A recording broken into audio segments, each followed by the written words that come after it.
지금 들리는 소리 한국어 아냐? 여기 프랑스 파리인데 파리 지하철에서 흘러나오는 한국어 안내방송에 파리지앵들의 눈이 휘둥그레졌습니다. 자국 문화에 대한 자부심이 높고 콧대 높기로 유명한 파리에서 한국어 방송이 흘러나온다는 게 정말 고무적인 일이 아닐 수 없는데요. 도대체 어떤 사연인지 한번 들어보겠습니다. 안녕하세요. 저는 얼마 전 프랑스 파리로 취재를 다녀온 틸리라고 합니다. 아시다시피 파리에서 올림픽이 열리는데 생강 오염 문제로 말들이 많잖아요. 그래서 저도 관련 취재를 위해 파리에 다녀오게 되었어요. 생강 수질 조사를 했던 환경단체와 약속을 정해두고 런던에서 파리까지는 유로스타를 타고 이동했죠. 보통 2시간 30분이 걸리지만 혹시 모를 지연을 감안해서 넉넉히 출발했거든요. 그런데 이게 또 말썽이었어요. 이유 없이 갑자기 늦어진다는 알람만 뜨고는 감감무소식이었죠. 30분 정도 늦어지겠거니 싶어 미리 약속해둔 단체 대표님께 양해를 구하고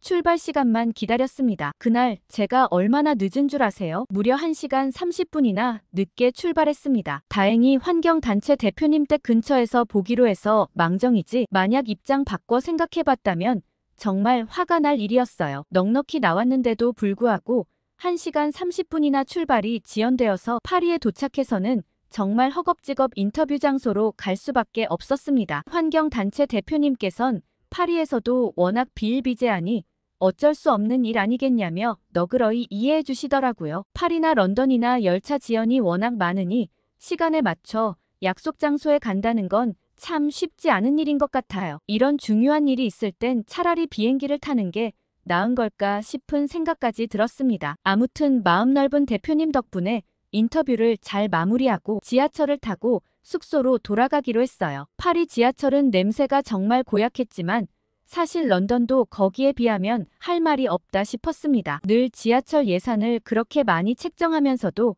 왜 이렇게 달라지지 않는 걸까 생각했어요. 그리고 파리는 곧 올림픽도 개최할 예정이면서 이대로 관광객을 받을 작정인가 싶었죠. 그런데 아까 환경단체 대표님과의 대화가 문득 떠올랐어요. 대표님은 파리에선 이 정도면 엄청 깨끗해진 거란 생각을 하고 있다고 했죠. 워낙 옛날 생강이라든지 지하철이나 거리가 더러웠으니 지금 이 정도면 엄청 깔끔해진 거라는 거죠. 그 말이 아주 틀린 말은 아니었어요. 그렇지만 현재 상태도 절대 깨끗하다고 볼 수 없는데 과거에 비하면 그나마 조금 나아진 정도일 뿐이었죠. 이러다 진짜 생강에서 수영하다가 누구 하나 탈이 나야 정신을 차리려나 싶은 생각으로 혀를 끌끌 찼어요. 그런데 저는 파리 지하철에서 제 귀에 들리는 소리를 듣고 깜짝 놀라고 말았습니다. 아주 정신이 번쩍 들었어요. 저는 1호선 열차를 기다리고 있었는데 갑자기 한국어 안내방송이 들리는 거였죠. 콧대 높기로 유명한 파리지앵들은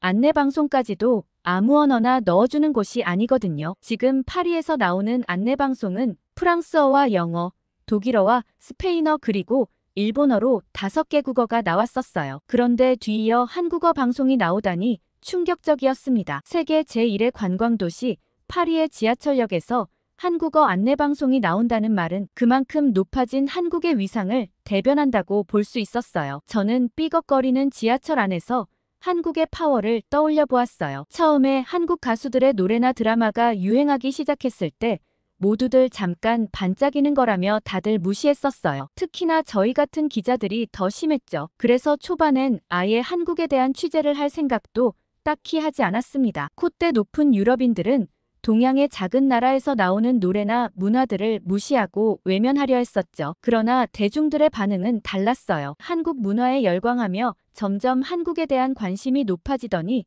그 관심은 한국어로 옮겨 붙었어요. 그래서 지금 유럽 전반은 한국 음악과 드라마는 물론이고 한국 음식이나 한국어에 대한 관심도 매우 뜨겁죠. 런던에서도 인기 있는 한식집은 한참 웨이팅을 해야 할 정도고 한국어 학과에 대한 선호도도 굉장히 높아요. 이 때문인지 정말 이례적으로 옥스퍼드 사전이 개정된 적도 있었습니다. 바로 한국어 단어가 옥스퍼드 영어 사전에 26개나 일괄 등재됐었거든요. 옥스퍼드 사전은 영국 옥스퍼드대 출판부에서 펴내는 사전으로 세계 최고 권위를 인정받는 영어 사전이에요. 그간 김치나 막걸리 같은 한국 고유 단어 정도만 45년간 20개 정도 실렸는데 최근 26개 단어가 한꺼번에 등재되었습니다. 주로 문화와 관련된 단어들로 한류나 K-드라마 같은 단어는 물론이고 오빠나 언니 같은 단어도 함께 실렸습니다. 한국어가 등재된다는 말에 중국학과 일본학 학자들의 반발과 부러움이 있었지만 옥스퍼드 측에서는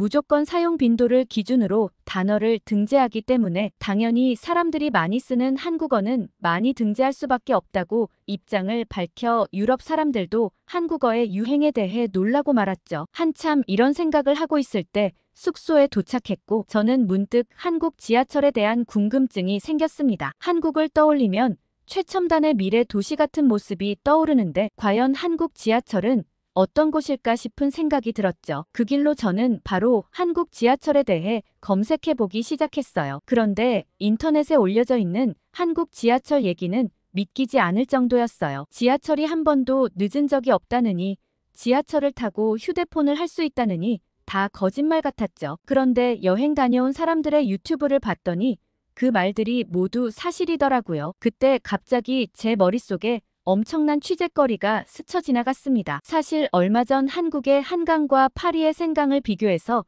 취재를 했던 게 엄청 이슈가 되었던 적이 있었거든요. 프랑스에서 이렇게 많은 돈과 시간을 투자했는데도 불가능한 일이 30년 전 한국에서는 어떻게 가능한 건지 기사가 나가고 나서도 한참을 떠들썩했습니다. 관련 후속 보도도 엄청나게 많이 나왔었죠. 만약 이번에 한국 지하철과 파리 지하철을 비교해서 기사를 쓴다면 꽤 이슈가 될 것 같다는 생각이 들었습니다. 제가 지금 인터넷으로 검색해보기만 해도 정말 믿기지 않는 것들이 많았는데 직접 가서 비교해본다면 얼마나 어마어마할까 하는 생각이 스쳤거든요. 국장님 허락을 받진 않았지만 내일 돌아가는 기차표를 늦추고 미리 파리 지하철을 취재해 가야겠다는 생각이 들었습니다. 그리고 한국에 취재를 하러 갈지도 모른다는 생각에 가슴이 두근거리더라고요. 다음날 아침 일찍 일어나 촬영 감독님과 함께 파리 지하철 이곳 저곳을 촬영했습니다. 과연 이게 정말 올림픽을 한 달 앞둔 지하철의 모습인가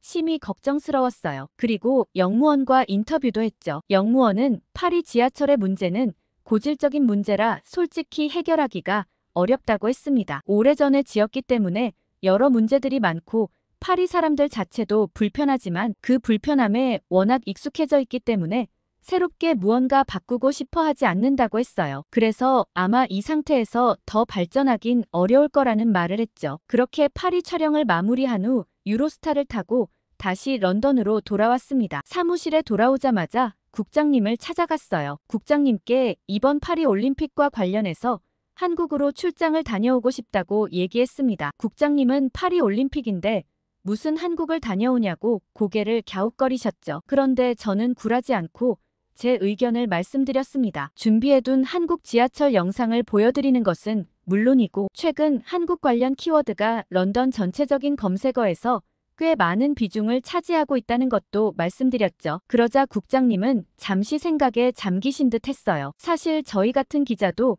어쩔 수 없이 사람들의 관심을 먹고 사는 직업이나 마찬가지거든요. 관심을 많이 가지고 이슈가 될 만한 것들을 취재해야 광고도 많이 붙고 회사 수익도 높아지니까요. 국장님은 저를 쳐다보시더니 잘할 수 있냐고 물어보셨습니다. 저는 자신있게 당연하다고 말씀드렸어요. 국장님께선 한강이랑 생강 비교해서 대박친 기사들 많이 봤지 않았냐며 이번엔 우리도 큰 거 하나 해야 된다고 하셨어요. 한국 지하철이든 뭐든 상관없으니 한국과 관련된 뭐라도 기사거리가 될 만한 걸 가져오라고 하셨죠. 저는 국장님께 저만 믿으시라고 당당하게 말씀드리고는 바로 한국행 티켓을 예매했습니다. 회사에서 보통 취재를 다닐 때는 회사와 제휴된 독일 루프트 한자를 타곤 했는데 급하게 예매하는지라 원하는 시간대가 없더라고요. 차선책으로 한국 국적기를 타게 되었습니다. 그때 당시엔 익숙치 않아 좀 불편할 수도 있겠다 싶었는데 굉장히 만족스러운 경험을 하게 되었습니다. 한국 국적기를 타자마자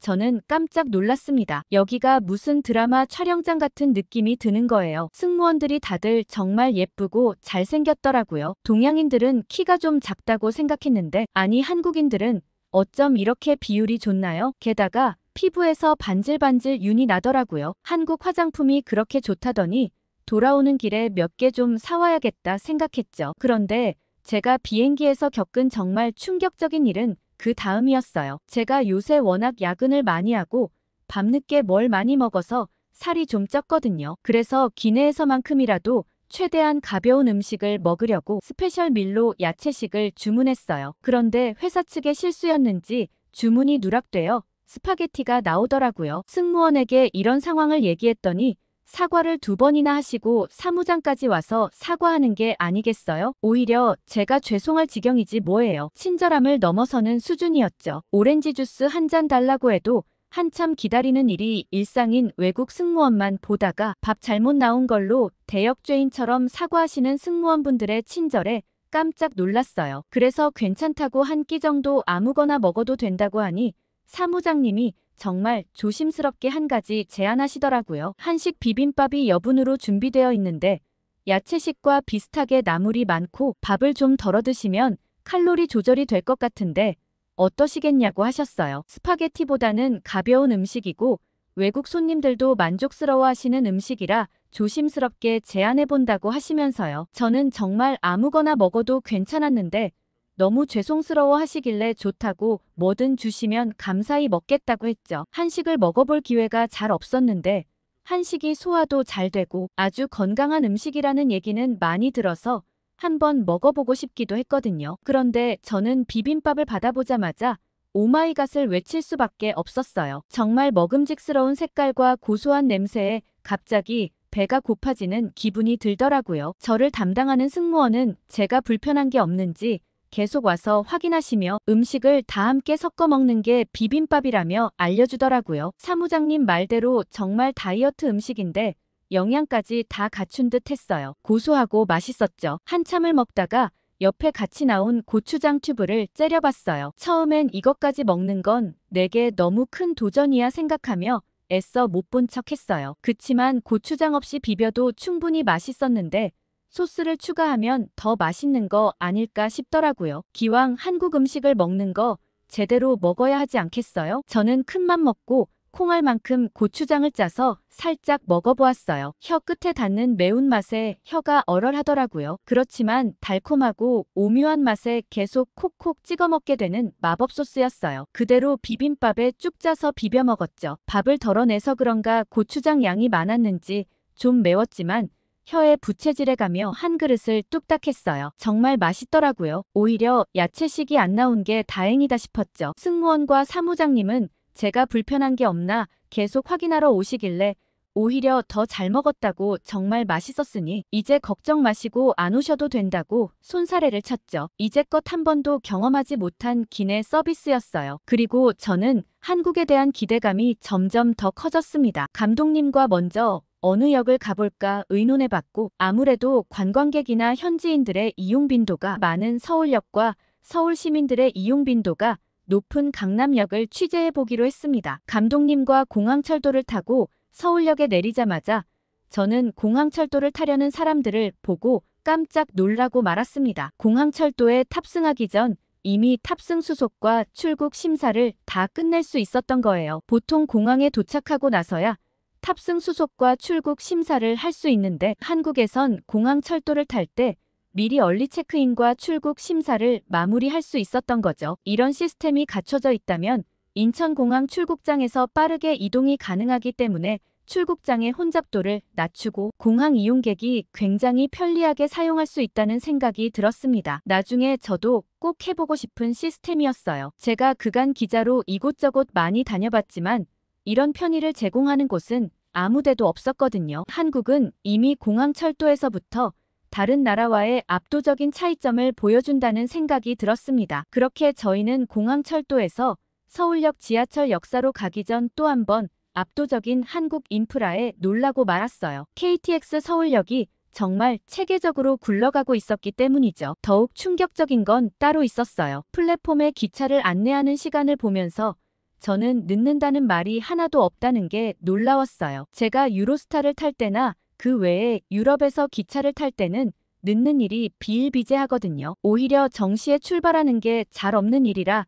그럴 땐 운이 좋다는 생각까지 들거든요. 그런데 설마 이렇게 많은 기차들이 오고 가는데 지연이 없다는 게 믿기질 않았죠. 저는 이 일이 믿기지 않아 지나가는 한 한국인에게 인터뷰를 요청했습니다. 지금 늦어진다는 표시가 하나도 없는데 지연 열차는 따로 연락이 가는지 물어봤죠. 그러자 한국인은 의아하다는 듯 저를 쳐다봤어요. 애초에 한국 열차는 지연되는 일이 거의 없다고 말했습니다. 그분은 출장이 많아 KTX를 자주 이용하는데 늦어도 한 5분 정도 차이가 나는 경우가 있는데 솔직히 그런 일은 매우 드물다고 했습니다. 저는 그분의 말을 믿을 수가 없었어요. 아니, 유럽 기차들은 허구한 날 늦게 출발하고 늦게 도착하는데 한국은 늦어봤자 5분인데다 그마저도 거의 없는 일이라니 신기했습니다. 그리고 저희는 역과 연결된 큰 쇼핑몰을 하나 발견했어요. 감독님과 저기 식당가가 있는 것 같은데 식사를 하고 이동하자고 얘기했고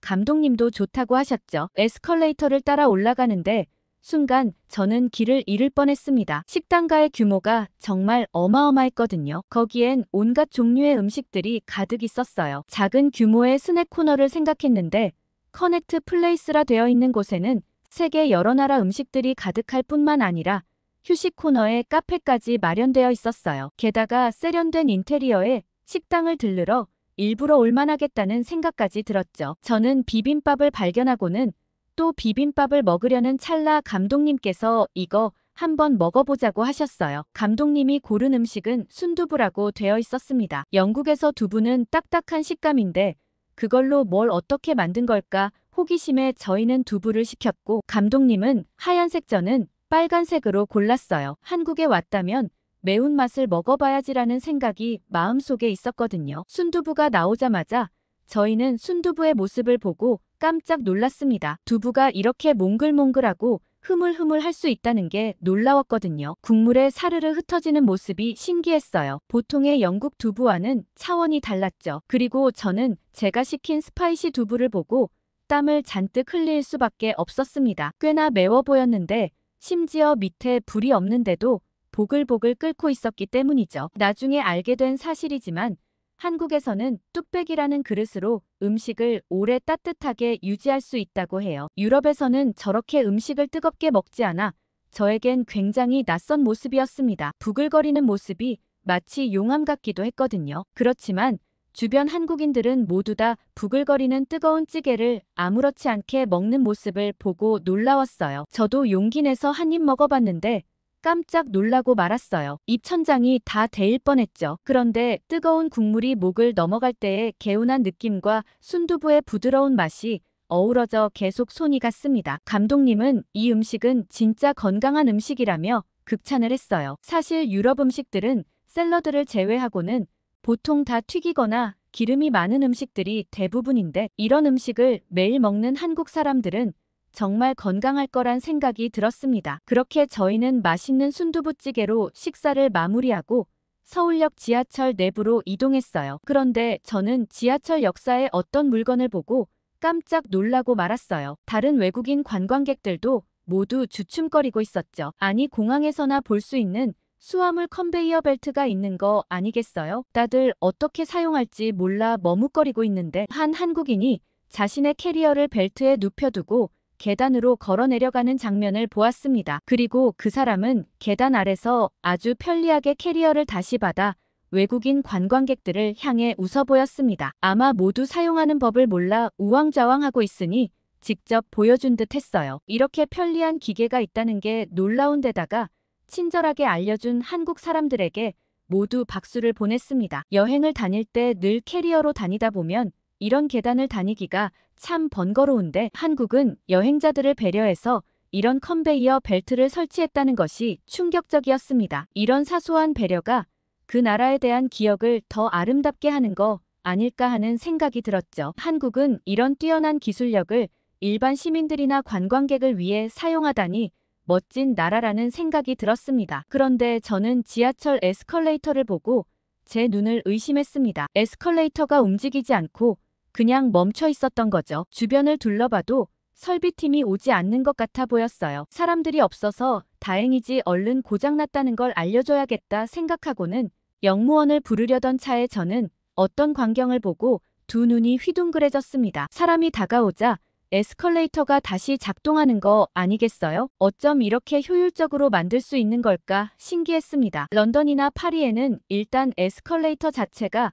거의 없는 데다가 이런 효율적인 시스템은 상상도 할 수 없었거든요. 감독님도 이건 진짜 좋은 시스템인 것 같다며 요즘 환경 문제에 다들 관심이 많은데 한국에 이 절전 시스템을 그대로 도입하면 좋겠다고 얘기하셨습니다. 그렇게 저희는 엄청난 아이디어의 한국 에스컬레이터를 타고 지하철 내부로 들어갔어요. 그런데 저희는 지하철 플랫폼으로 내려갈수록 좀 걱정이 되기 시작했습니다. 아무래도 한국에서 예전에 일어났던 압사 사고가 생각났기 때문이죠. 특히 서울역은 외국인 관광객뿐만 아니라 내국인 관광객의 서울 시민들까지 꽤 많은 인파가 몰려드는 장소였어요. 혹시나 사고가 발생하지 않을까 감독님과 저는 잔뜩 긴장하며 현장을 촬영했습니다. 그런데 한국 사람들은 누가 시키기라도 한 듯 올라가는 사람들과 내려오는 사람들이 질서를 딱 맞춰 이동했어요. 충돌이 일어날 위험이 전혀 생기지 않았죠. 아무리 사람이 많아도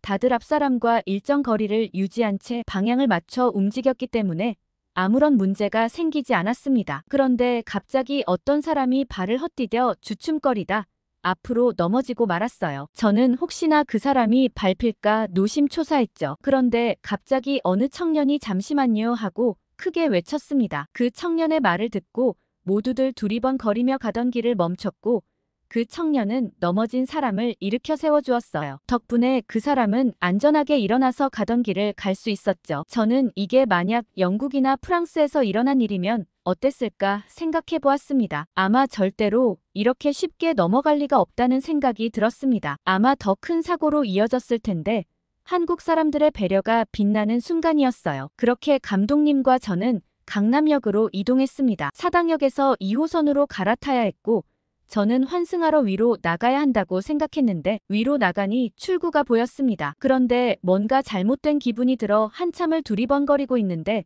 감독님이 갑자기 대박이라며 소리를 치셨어요. 설마 했는데 이게 진짜 된다며 제게 보여주는데 인터넷이 가능한 거였죠. 런던이나 파리 지하철에서는 지하에 들어가는 순간 휴대폰 인터넷이 켜지지 않아요. 간혹 전화가 안 터지는 구간이 있기도 하죠. 워낙 오래전에 지은 터라 지하 공간이 매우 좁아 통신 설비를 할 장소가 없거든요. 다른 나라 사람들은 지하철에서 책 읽는 파리지앵이나 런던어들을 보며 지적이다 멋있다 하는데 사실 휴대폰이 되질 않으니 어쩔 수 없이 책을 읽는 거거든요. 그런데 한국은 지하임에도 불구하고 굉장히 빠른 속도로 휴대폰을 쓸 수 있었죠. 감독님께 어떻게 알았냐고 물어봤더니 감독님은 한국 사람들을 보고 알았다고 하셨어요. 한국 사람들은 죄다 책 대신 휴대폰을 보고 있길래 의아하다고 생각하셨다고 했죠. 슬쩍 봤을 땐 다들 동영상을 보고 있길래 미리 다운받아둔 동영상인가 보다 생각했는데 누군가 검색하고 메시지를 보내는 걸 보고서는 감독님도 믿기지 않으셨다고 했어요. 그래서 제가 환승하는 방법을 몰라 우왕좌왕하고 있을 때